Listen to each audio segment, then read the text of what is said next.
Większość ludzi widzi tylko start i metę, ale l'Étape to projekt, który zaczyna się dużo wcześniej. A jako Velocreation byliśmy w samym centrum.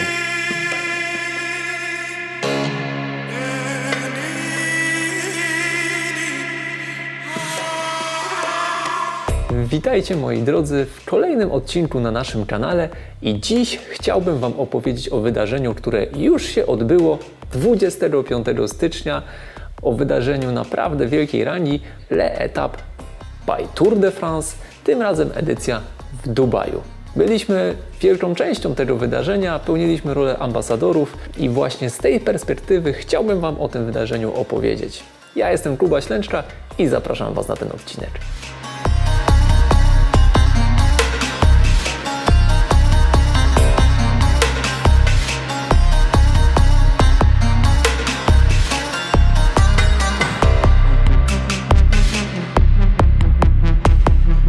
Często, kiedy rozmawiam o tym wydarzeniu z rozmówcami, zadają mi oni pytanie, czym tak naprawdę jest l'Étape Dubaj. Otóż l'Étape Series jest to seria sygnowana wydarzeniem Tour de France. Ten wyścig znają naprawdę niemal wszyscy, nawet osoby, które nie mają o kolarstwie zielonego pojęcia, najprawdopodobniej tak czy siak słyszały o tym wydarzeniu gdzieś w jakimś radio albo telewizji.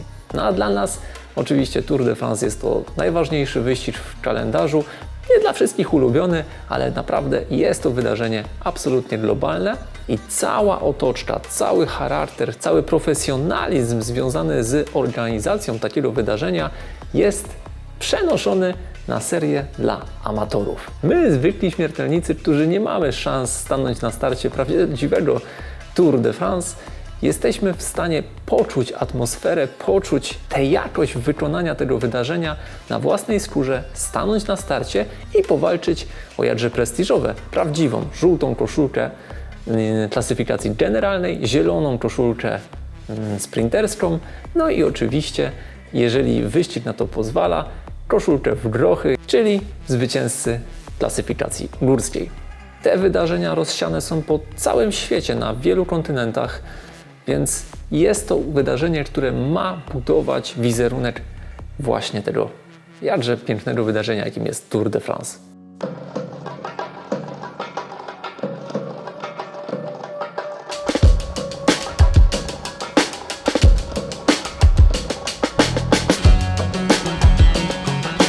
Kończymy gadanie o formalnościach i przechodzimy konkretnie do każdego z etapów związanego z wydarzeniem w Dubaju. Bo musicie wiedzieć, że to nie jest tylko wyścig. To całe globalne wydarzenie razem z miasteczkiem wyścigowym, razem z wydarzeniami poprzedzającymi sam wyścig, dostępnymi oczywiście dla wszystkich osób, które się zarejestrowały. Więc zaczynajmy od piątku, bo jako ambasadorzy razem z Mańkiem zjawiliśmy się w Dubaju w czwartek późnym wieczorem. Od piątkowego poranka byliśmy mocno zaangażowani w to, żeby nakręcać dobrą, pozytywną atmosferę i oczywiście uczestniczyć razem z osobami, które potem będą stały z nami na starcie w wydarzeniach takich właśnie jak objazd trasy lub DXB, czyli bardzo słynnej pętli, którą być może znacie z aplikacji MyWush, na której trenowaliśmy, przygotowując się do tego wyścigu. Była to pierwsza okazja na to, żeby pojeździć wspólnie ramię w ramię, nakręcić wspólnie filmy, porobić zdjęcia z gwiazdami tego wydarzenia, a tymi były przede wszystkim Peter Sagan, ale również bardzo dobrze znaną przede wszystkim przełajowcą, postacią, zawodnikiem już nie jeżdżącym, ale świetnie trzymającym formę, czyli Zdenkiem Stybarem. Tempo tego social ride'u było oczywiście bardzo spokojne. To był czas na to, żeby porobić sobie filmiki i po prostu jechać ramię w ramię z byłymi mistrzami świata.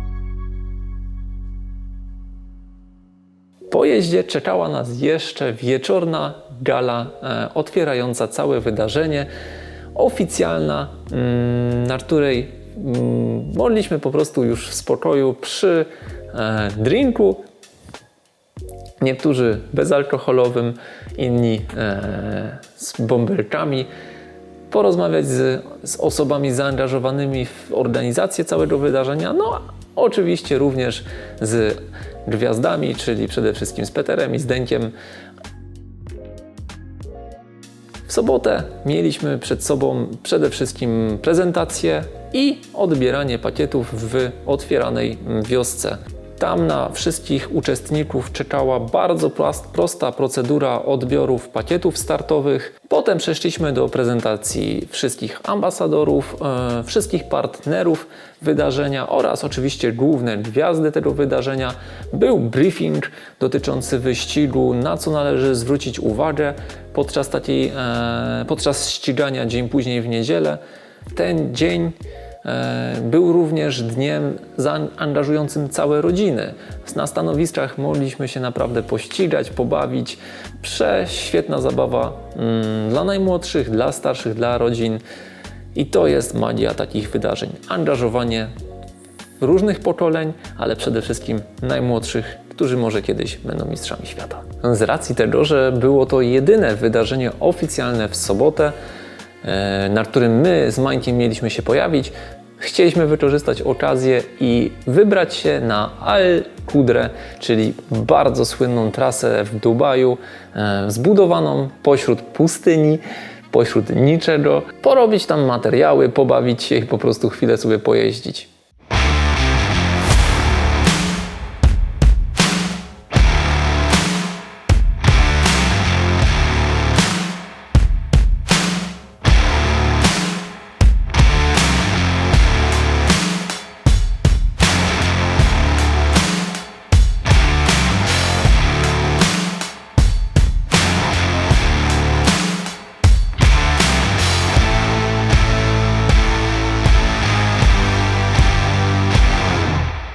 Al-Qudra, absolutnie dla mnie niesamowite wrażenie. Oczywiście nie jest to miejsce dla osób, które lubią góry i lubią podjazdy. Trasa jest po prostu mega płaska, gdzieś tam oczywiście fałszywy podjazd może trwać. Raz na czas przejeżdżamy jakimś wiaduktem, ale tak naprawdę no, jest to walka przede wszystkim z wiatrem, ale tak czy siak, nawet jak jesteś góralem, jeżeli będziesz i wybierasz się, jest to punkt, który trzeba na pewno odhaczyć na swojej liście rzeczy zrobienia w Dubaju. I tutaj uważam, że warto dodać to, że infrastruktura, która powstaje, mówię oczywiście o infrastrukturze kolarskiej, robi ogromne wrażenie i naprawdę niedługo uważam, że będzie to miejsce i mocno alternatywne dla Hiszpanii, bo widząc tempo rozwoju w kierunku poszerzenia infrastruktury rowerowej, tam będzie co robić. Dzień wyścigu. Tak jak Wam obiecałem na samym początku, nie mam zamiaru opowiadać o przebiegu samego wyścigu. My z Mańkiem postanowiliśmy jechać krótki dystans ze względu właśnie na moment w sezonie, ale druga sprawa, no wiedzieliśmy, że za 2 godziny ma zacząć bardzo wiać. Kiedy jedziesz po pustyni i wieje, to wtedy jedzie się bardzo ciężko. Trzeba trzymać wtedy dużą grupę, a jak będzie to przebiegać, nie wiedzieliśmy, dlatego stwierdziliśmy z Mańkiem, że po prostu chcemy się tutaj świetnie bawić, a nie walczyć z wiatrem i postanowiliśmy po prostu się obijać. A wszystkie osoby, które ukończyły, mogły się cieszyć z medali wręczanych nawet przez Petera Sagana i oczywiście potem wszystkich wydarzeń pobocznych związanych z miasteczkiem i wydarzeń pobocznych. Było mnóstwo losowań, przeróżnych nagród. Można było zaopatrzyć się w różnego rodzaju gadżety kolarskie. Wydarzeń było obok bardzo dużo, ale oczywiście najważniejszym momentem były wręczenia nagród dla zwycięzców. Organizacja tego wydarzenia jest naprawdę na niesamowitym poziomie. I mówię tutaj o wielopoziomowości, o zabezpieczeniu dróg, o tym gdzie, co, jak jest. Wszystko od początku do końca wiadomo. I widać, że doświadczenie ekipy organizującej Le Etap Slowakia, Le Etap Poland i Le Etap Dubaj z roku na rok naprawdę bardzo szybko rośnie.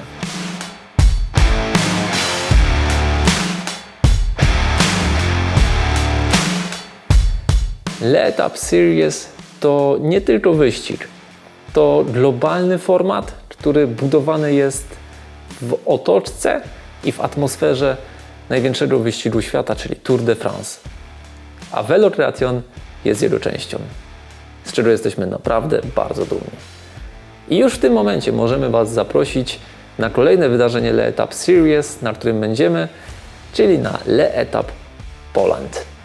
Widzimy się w Zakopanem już 14 czerwca. Nie może Was tam zabraknąć, więc zapisujcie się, zbijemy wspólnie piątki.